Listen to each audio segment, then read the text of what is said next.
Ayan guys, tayo nag-prepare ng chicken wings. Ayan. Pero yung chicken wings ko guys, sinapi ko. Naging dalawa yung buong chicken wings. Ayan.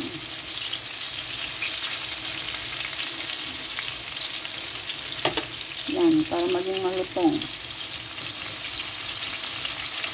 Medyo lakyan natin yung apoy para maging malutong guys.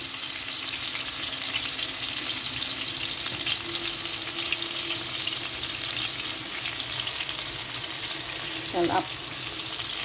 Salap.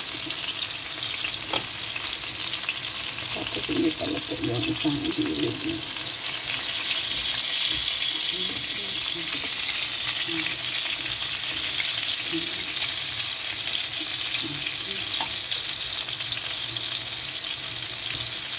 Tanggalin na natin yung mga luto guys. Para hindi ma-overcook.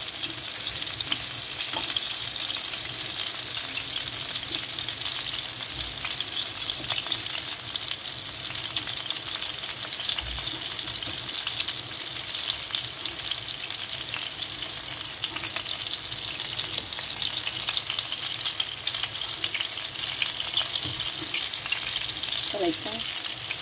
Pag ma-overcook kasi ano siya, maging maitim na ay maging dark. Ganyan natin para maluto yung kanyang hawakan. Ayan. Hindi pa kasi luto yung kanyang buto. Ayan guys. Ayan.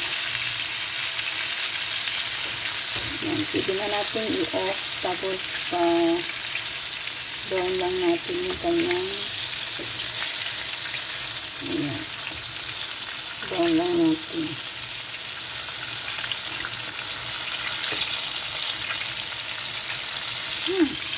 tumba-tumba